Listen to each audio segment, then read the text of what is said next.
Bon, salut à tous, cette semaine, deuxième partie d'Erguin, donc on va s'en cantonner à tout ce qui est ramassage avec un ramassage un peu particulier, à savoir endénage avec un endéneur à tapis, récupérer des brebis sur différents sites parce que l'agnelage approche, donc on se regarde tout ça en vidéo.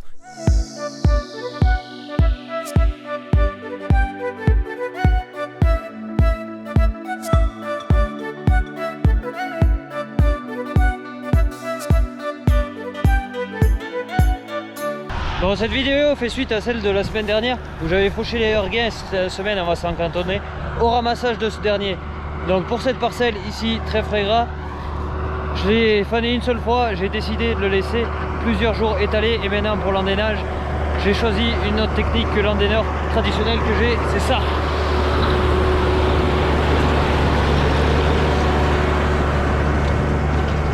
Donc endéneur à tapis, tout ça pourquoi?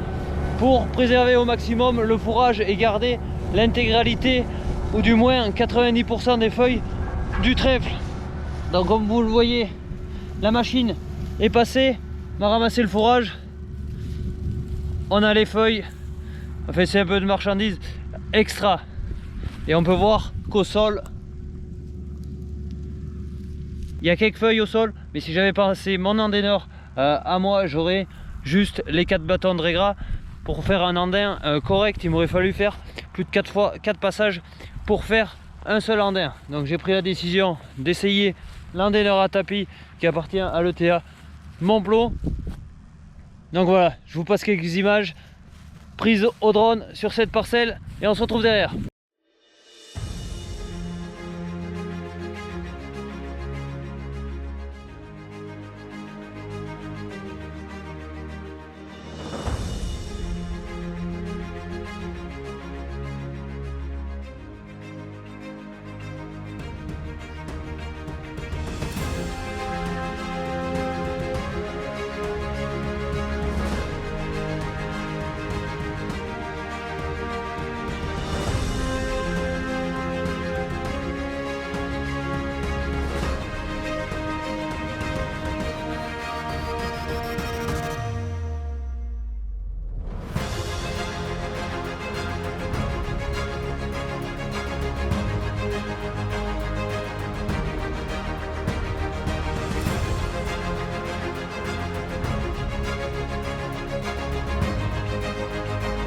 Donc voilà, les endéneurs à tapis sont arrivés en France déjà il y a quelques années. C'est arrivé dans les pays où ils font de la luzerne déshydratée, tout ce qui est vers nord de la France. Et aujourd'hui c'est arrivé dans nos campagnes en montagne parce qu'on a pris conscience de la valeur de nos fourrages et essayer de les respecter au mieux, avoir la meilleure marchandise pour toujours pareil, alimenter toujours au mieux les besoins des brebis et avoir une production derrière qui soit de qualité, un fourrage de qualité, une production derrière de viande de qualité.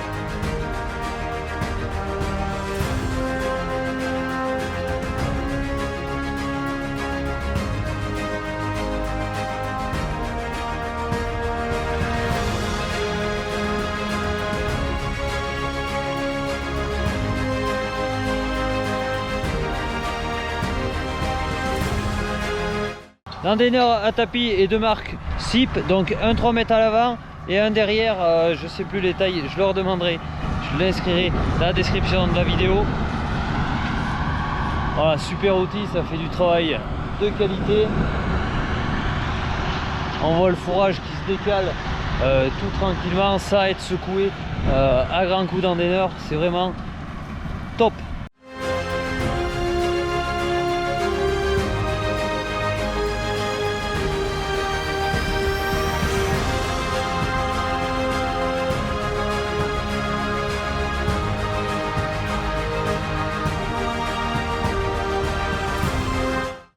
Bon allez, on est le soir là, il est en train de finir d'Andennais. Du coup j'ai commencé le pressage avec le 6R et le Velger. J'ai commencé de faire quelques bottes, donc je vais contrôler l'humidité à l'aide de cet outil qui mesure la température et l'humidité du fourrage. C'est une sonde, on la plante dans le fourrage, ça nous permet de donner une idée du taux d'humidité dans la botte. Donc il faut essayer de surtout pas dépasser les 15%. Bon là c'est du riz gras, plante assez coquine à faire sécher, donc je vais quand même contrôler, et s'il y a trop d'humidité, j'arrêterai, je reprendrai plus tard. Sachant que demain ils annoncent des rares averses, j'ai pas trop envie qu'il pleuve dessus. Donc allez.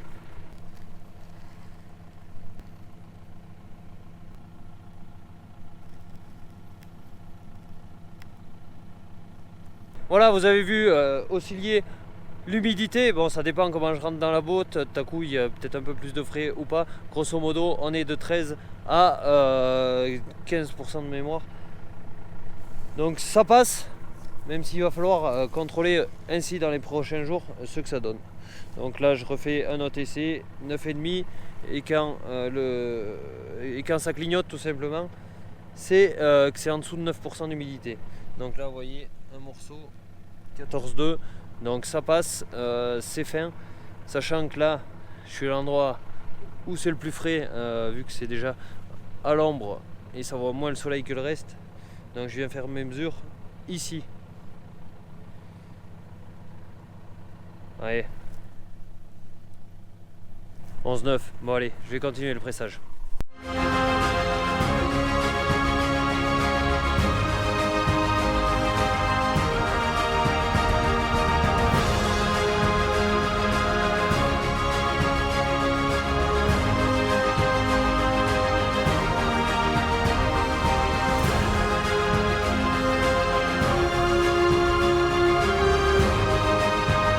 Donc pourquoi avoir choisi de faire un année avec un endaineur à tapis? Tout simplement et d'une, pour conserver le fourrage dans son intégralité, comme je vous l'ai dit, ainsi que gagner du temps qu'il endaine, je peux faire autre chose. C'est du gain de temps, c'est à regarder sur l'exploitation. C'est clair que c'est un outil qui coûte très cher, et c'est clair que je ne peux pas me payer cet outil. Du coup, le faire à une ETA, c'est l'un des meilleurs compromis pour faire un essai. Donc pour le moment l'essai est plutôt plus que concluant, parce que quand je suis arrivé sur la parcelle, que j'ai touché le trèfle qui partait en lambeaux, je me suis dit on est vraiment mal barré pour garder les feuilles, et en fait ça se passe super bien. Le tapis qui éjecte le fourrage va tout en tendresse, les dents sont courbées de manière à respecter aussi le fourrage, c'est pas des cuillères qui le montent. Donc voilà, c'est un essai. J'ai pu voir la rapidité de chantier, grosso modo ici, parcelle de 3 hectares, pour ramasser tout ça à peine 1 heure, sachant qu'il y a un poteau et une pierre à détourer, et que ça prend un petit peu plus de temps, plus une petite tétine dans le bord.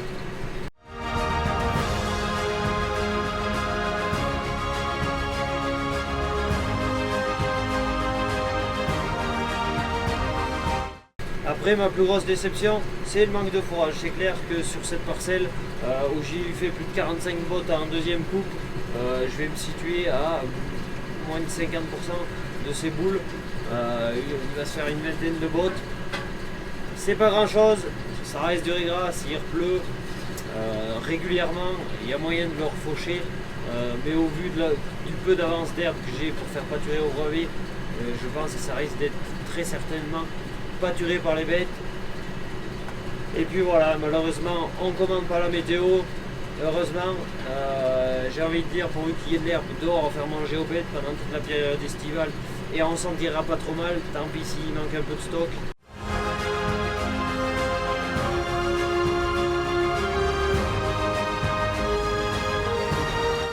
Allez, vu que maintenant il fait pas trop beau, je vais m'occuper de bouger ces brebis. Donc ces brebis, c'est celles qui dorment dehors, les amener dans une autre parcelle et les enlever des bois. Tout simplement, elles vont s'approcher de faire des agneaux, et je veux pas que ça agnelle au milieu des bois, parce que j'ai peur de perdre des agneaux tout simplement. Donc je vais les mettre dans une parcelle bien nettoyée où je pourrais les surveiller au mieux. Donc ici la parcelle était assez grande, elles y ont passé à peu près 1 mois, ce qui me permettait d'être assez libre. J'avais pas besoin de donner de l'herbe trop souvent, et je pouvais m'occuper de faire les foins tranquillement. Donc comme vous pouvez le voir, c'est des bois qu'on appelle pâturés. Donc l'intérêt des brebis, c'est que ça nettoie partout et ça tient l'embroussaillement des ronces en respect. Bon, il y en a qui étouffent, c'est clair qu'elles ne les mangent pas, mais ça évite le développement des ronces et ça permet de tenir les bois ouverts sans pénaliser la pousse des bois, même si les bois chez nous ont une valeur commerciale proche de zéro, vu que ça termine tout ou quasiment tout en papier. Voilà, donc elles sont toutes là.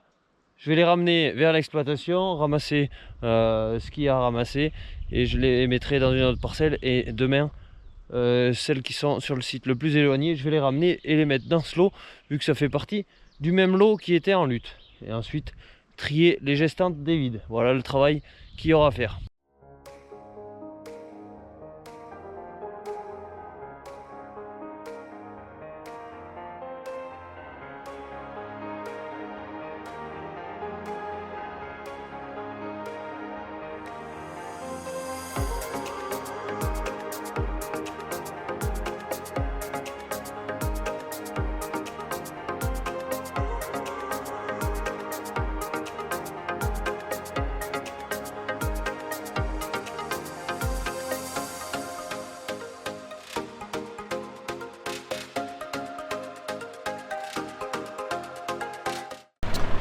Bon allez, maintenant, vu qu'il a fait 12 mm et que le temps est encore plus qu'incertain, donc je vais aller mettre l'engrais derrière les sorgho. Tout ça parce que pour y amener un peu d'engrais, pour faire pousser un peu en longueur, pour avoir du volume, pour essayer de récolter ça, je l'espère, fin août ou début septembre pour la première coupe. Et puis voilà, donc je vais aller mettre un petit passage d'engrais, de l'ammonitrate 33,5 à raison de 200 kg hectare. Et puis voilà, allez, le Newland est prêt, le tracteur avec les pendeurs d'engrais est prêt, mon filet c'est tendu,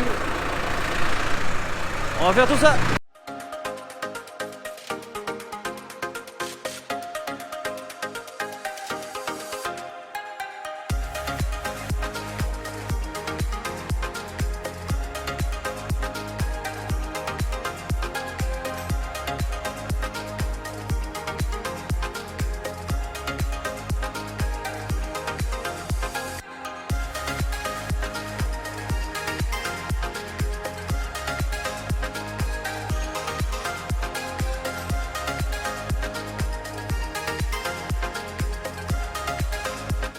Allez, je suis arrivé à la première parcelle, du coup je vais essayer de vous montrer la plupart des parcelles. Bon, il y en a 4, dont 2 c'est exactement les mêmes, pour vous montrer les différences. Donc tout a été semé le même jour, tout a eu le même itinéraire cultural, mais tout n'a pas le même résultat aujourd'hui. Donc ici dans cette parcelle, pH assez acide, j'ai une levée et la levée a été très irrégulière. Et aujourd'hui il y a pas mal de trous, je ne sais pas si vous arrivez à vous rendre compte. Hop. Donc c'est pas des défauts du semis au niveau du semoir, parce qu'on voit les lignes de partout. C'est bien dû ici au sol. Sachant que dans toute cette partie du fond, quand je sème des prairies, j'ai de la ravanelle qui lève. Et là la ravanelle est pas levée. Mais comme vous voyez, c'est très clair, il reste qu'un peu de colza. Enfin de ravanelle, hop, ça en est. Donc bon, c'est pas une parcelle qui va avoir un super rendement, déjà que le métail sur cette parcelle était bien moyen. Il est grand temps de faire un gros passage de chaux pour remonter le pH et ça résoudra déjà beaucoup des problèmes sur cette parcelle et d'ailleurs sur ce site qui est très acide. Donc chaulage va être de rigueur.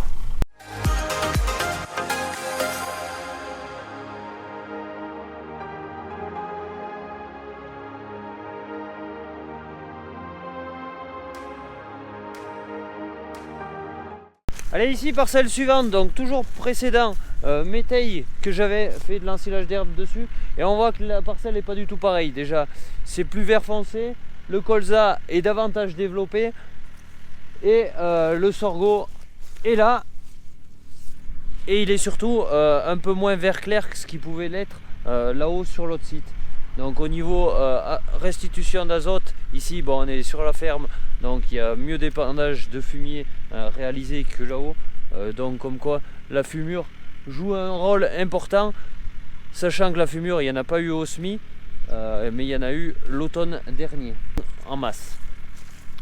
Donc, on a du colza, ici, on a le sorgho qui est ici, et tout ça, tout le tapis, c'est du teff.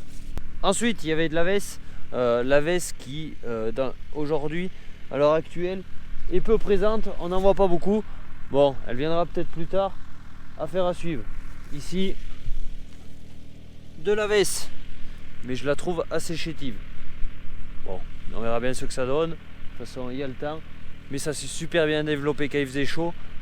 Donc on est aux alentours du 20 juillet, ça va avoir le temps de pousser et ça va faire quelque chose. Allez, je vous mets quelques vues des plantes.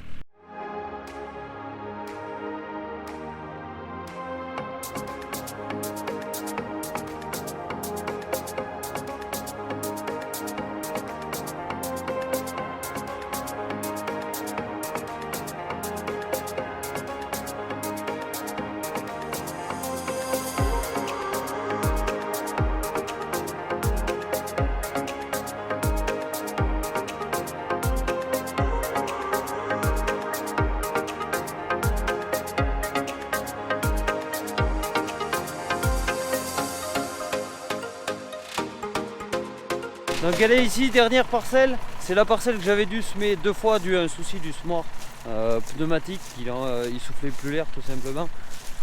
Donc on peut voir que c'est la parcelle la plus épaisse, mais il faut se méfier. On a beaucoup de cette présence de mauvaises herbes, bon ça va pas vous parler parce que si je vous sors le nom en patois, ça va parler à personne, on appelle ça du farinouze, mais bon. Du coup c'est ce qui fait l'effet que ça couvre énormément le sol. Mais c'est pas meilleur que la parcelle précédente. Malgré tout, on a du colza, on a le sorgho qui a les feuilles comme vous venez de le voir vert clair, donc il était pour moi grand temps d'y amener de l'engrais. Et on voyait là où c'était le plus dense, plus épais, les feuilles étaient jaunes, donc preuve qu'il manquait quand même un peu de nourriture pour les plantes. Donc cet apport d'engrais après les 12 mm aura fait le grand bien. Quelques pluies par derrière histoire de bien faire fondre l'engrais au sol et agir pour que les plantes puissent tout simplement l'absorber et faire de la pousse végétale. Donc au niveau des 12 mm, si on gratte un peu au niveau du sol,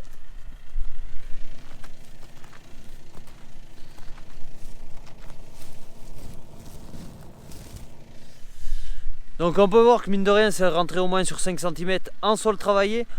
Sur les prairies temporaires ça n'a pas dû rentrer beaucoup parce que c'est vachement plus tassé. Là c'est du terrain travaillé, donc chaque pluie qui fait, ça pénètre bien dans le sol et ça permet d'alimenter les racines. Sur sol non travaillé, il faut énormément d'eau en plus pour bien que ça pénètre et bien que les racines puissent pomper l'eau. Donc c'est pour ça que des fois le travail du sol il joue. J'aurais fait un semis direct là-dessus, ça serait moins rentré, et de par nos faibles pluies qu'on a, il faut essayer d'optimiser pour que ça rentre et que les racines puissent le pomper. Allez, maintenant c'était un petit chantier, mais il n'empêche qu'il faut aller laver les pendeurs d'engrais pour la corrosion. Allez.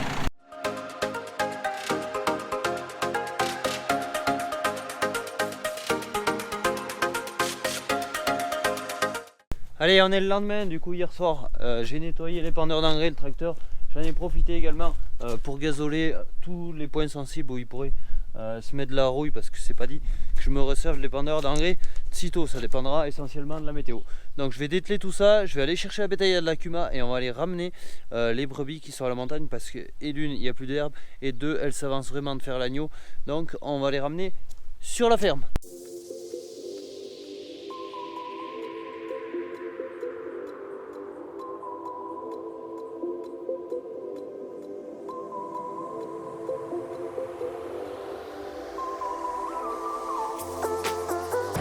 Allez, bien arrivé 15 km plus tard, donc je suis arrivé à la parcelle et comme vous voyez derrière moi c'est tout jaune, c'est tout mangé.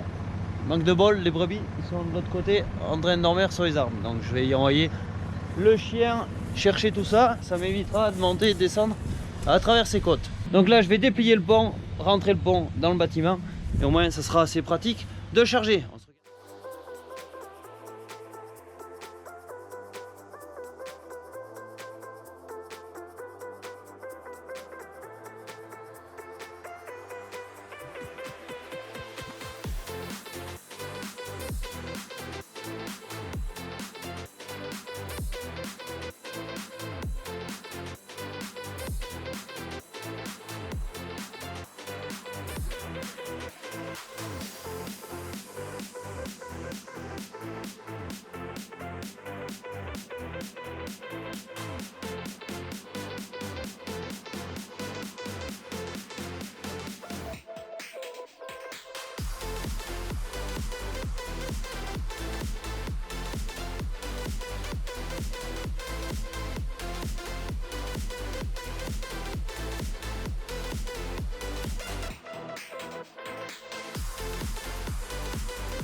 Allez, tout le monde est rentré, ça s'est plutôt bien passé malgré qu'elle voulait pas partir de l'ombre des bois. Donc je vais tout redescendre tout en roulant piano parce que les bêtes d'ici 10 jours, les premières, vont commencer à gneuler. Allez, on est parti.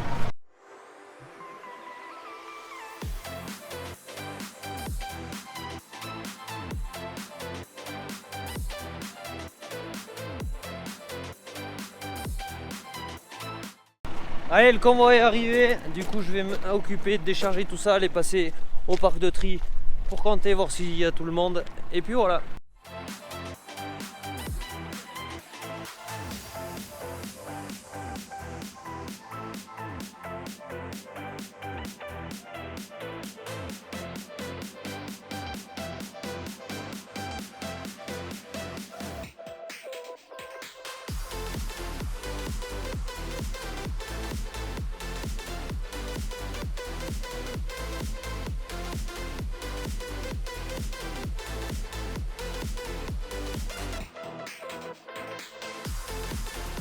Allez, nous revoilà dans l'Erguin. Donc cette parcelle avait été endainée à l'endaineur à tapis en même temps que la parcelle que je vous ai fait les vues de drone. Donc le fourrage le soir était à peine assez sec pour faire du foin. J'ai voulu attendre un jour de plus et manque de peau. La pluie est arrivée, j'ai attrapé 10 mm sur cette parcelle. Donc les 10 mm sont tombés quand le fourrage était en andain. Donc on peut voir que ça l'a quand même décoloré. Et on est là 4 jours après parce qu'on a eu 2 jours de temps de bruine, donc j'ai pas voulu toucher le fourrage, ça servait absolument à rien.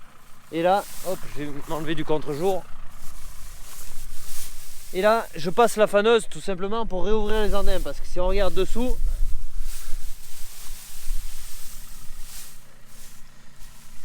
voilà, dessous de l'andin, on a de l'herbe qui est complètement trempe.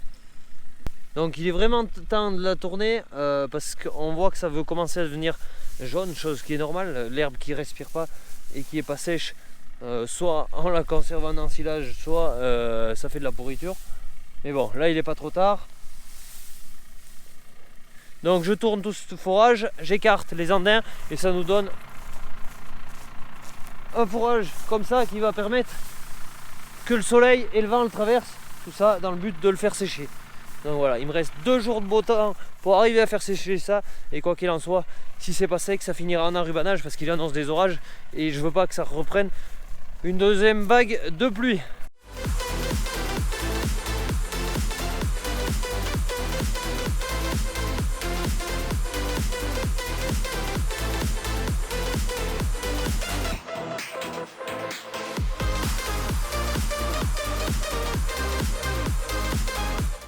Allez, du coup j'ai mélangé les deux lots de bêtes, celle qui était loin et celle qui était ici, donc ça sera le lot d'agnelage. Il faudra retirer celles qui sont improductives, les mettre dans l'autre lot, celles qui ont les agneaux, mais encore ça, il y a une dizaine de jours.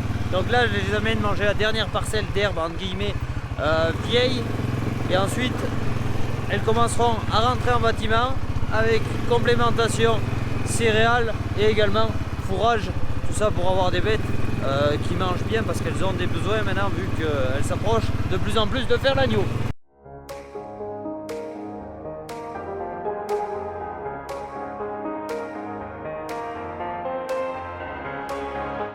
Allez, les brebis sont arrivées à la parcelle, donc elles ont la rivière en bas pour boire.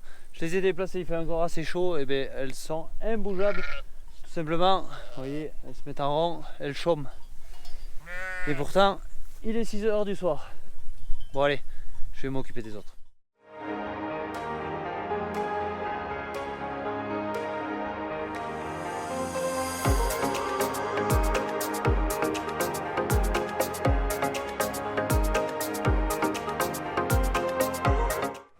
Voilà, nous voilà rendus 2 jours après le premier fanage, après avoir ouvert tout simplement les andins. Donc là on est le matin, il est 11 h du matin, j'ai fini comme vous le voyez derrière.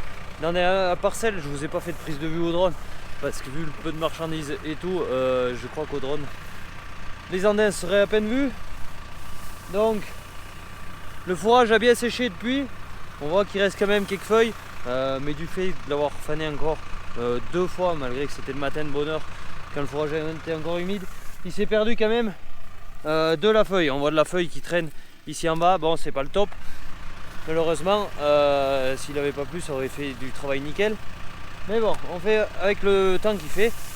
Et puis c'est tout. Donc là le fourrage est quasiment sec. Il manque 3 fois rien, il a annoncé plus de 27 degrés dans la journée. Donc je vais le laisser tranquillement toute la journée prendre l'air et le soleil. Et en fin de journée, je viendrai presser tout ça, faire des bottes pour faire du sec. Donc on sera quand même arrivé à faire du sec. Bon, pas sans peine, il aura fallu y faire quand même plusieurs passages, ce qui aura engendré pas mal de frais supplémentaires et de coûts par rapport au tonnage de matière sèche présent ici. Ramener à l'hectare, ça sort des coûts assez impressionnants. Mais bon, il fallait nettoyer la parcelle. Il a annoncé de l'orage pour pas mal la semaine jusqu'à la fin du mois, en espérant des pluies pour que ça repleuve. Et comme vous voyez, que ça repousse. Autre souci que j'ai vu pendant l'endénage, c'est que les toutes petites repousses arrivent à se faire couper par les dents de l'endéneur et se retrouver dans l'andin, ce qui peut humidifier un peu le fourrage. Mais en attendant, du dactyle comme ça, une journée par 27 degrés, croyez-moi, il reste pas grand chose, il sera sec comme le reste au milieu de l'andin.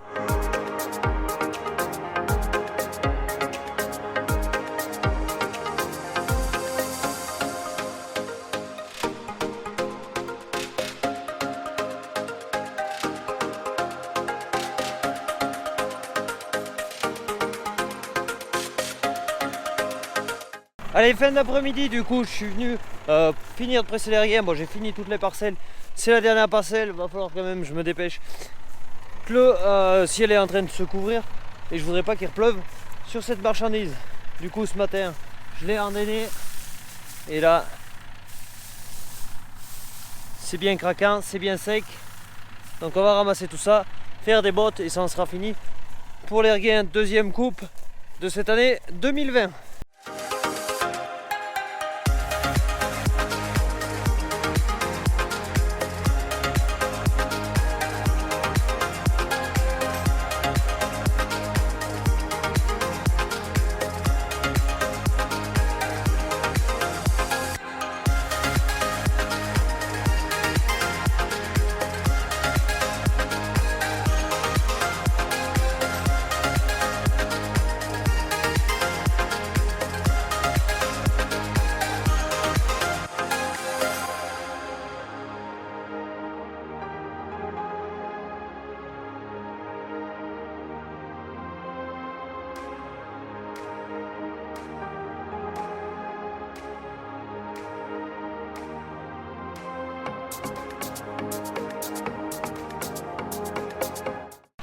Allez, la parcelle est terminée et comme vous voyez, les bottes elles sont pas en train de se battre, donc rendement vraiment catastrophique sur cet endroit. Bon, ça craint le sec certes, mais on est à 3 bottes hectares pour vous la faire courte. Bon, il est annoncé de l'orage jusqu'à la fin du mois, un peu tous les jours, j'espère qu'il va en arriver. Ça permettra de faire repousser de l'herbe, qui sait peut-être la refaucher et ou de la faire pâturer. Mais quoi qu'il en soit, bilan des secondes coupes, une perte qui va de 50 à 80%, donc sur les parcelles ensilées. On n'est pas forcément habitué. Bon, j'ai espoir au sorgho qui comble tout ce manque des deuxièmes coupes. Maintenant, on fait avec ce qu'il y a. Ça fait partie du métier d'agriculteur. On subit le climat. Quand on n'a pas la possibilité de stocker de l'eau ni d'irriguer, ben on fait comme on peut avec ce qu'on a. Voilà.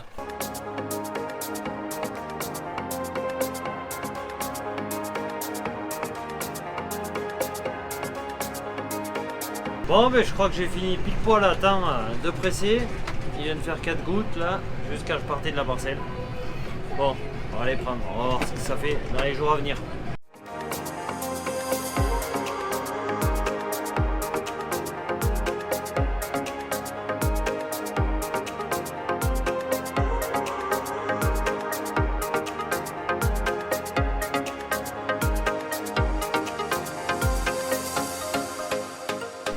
Allez, nous voilà le lendemain, soleil de plomb. Du coup, je vais me dépêcher à rentrer toutes les deuxièmes coupes qui me restent dehors, les bottes, parce qu'il a annoncé de l'orage pour 13h de l'après-midi. Et autant faire ce peu, essayer de rentrer des boules bien sèches. Allez, on s'y colle, toujours avec le Newland, chargeur mailleux, on y va.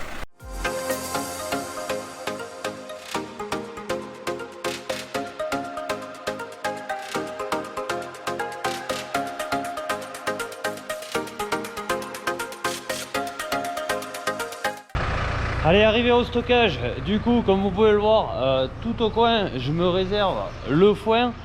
Et là dans le milieu je m'occupe de mettre le regain, les années normales où il y en a, ou en récolte. Et ensuite, troisième partie du stockage, partie stockage paille, tout ce qui est pour pailler les animaux. Donc au moins l'hiver ça me permet, si je veux piocher du foin, je viens en face de chaque pile comme je veux et je donne ce que je veux, chose qui dans certains bâtiments il n'est pas toujours commode de faire.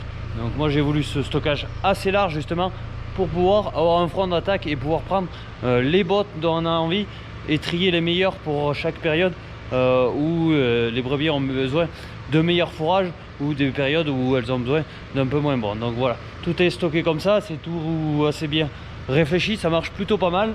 Donc 21 mètres de large de stockage sans poteau, ça laisse un peu d'aisance pour manœuvrer avec un tracteur et un chargeur.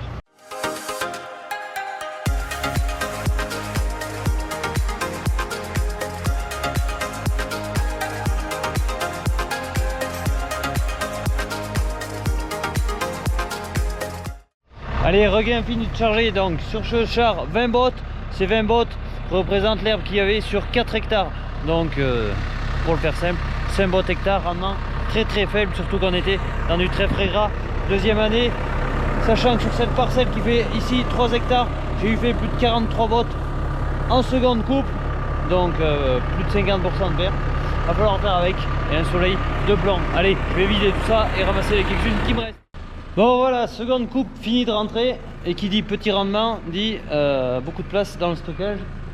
Ça tient pas bien de place, mais bon, on va faire avec. Donc là je vais aller sur un autre site où j'avais fauché l'après-midi, endainé en fin d'après-midi et fait presser en botte d'enrubanage quelques bottes parce que tout simplement il n'y avait rien, ça valait même pas la peine de le tourner, donc ça a été endainé tout vert. Il faisait une chaleur monstre, c'est de l'enrubanage qui est quand même à 45-50% de matière sèche, il n'y avait rien. Donc 2 hectares et demi, 7 boules, impeccable.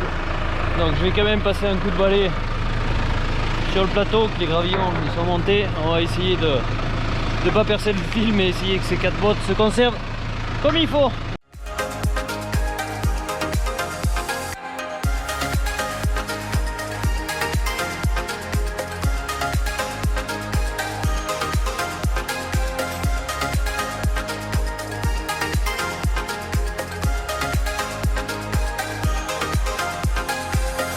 Allez, char chargé, comme vous venez de voir, il n'y a pas grand chose. Dommage de se déplacer pour aussi peu. Mais bon, on ramasse la marchandise qui traîne. Donc voilà, on va rester sur cette vidéo qui a été assez longue mais assez complète. C'est un point que je tenais à vous montrer au niveau des deuxièmes coupes, qu'il y avait différentes techniques pour récolter le fourrage. Certains ont différents coûts, après ça dépend des attentes et du bon vouloir de chacun. On va rester là pour cette semaine. La semaine prochaine, d'autres travaux au programme, pas mal de préparation au niveau bâtiment, mais bien d'autres choses. On ira faire aussi un tour dans les céréales, voir où en est la moisson. Ça devrait plutôt tarder vu les journées qu'il nous fait, et comme vous pouvez le voir, il a très peu plu, juste un orage de 5 mm, donc on est passé à côté de tous les orages, ce qui compromet encore la pousse de l'herbe, mais on aura l'occasion d'en reparler dans d'autres vidéos. Donc voilà, je vous laisse pour cette semaine, n'hésitez pas à vous abonner, à liker, à partager. Moi je vous laisse, ciao, bye bye.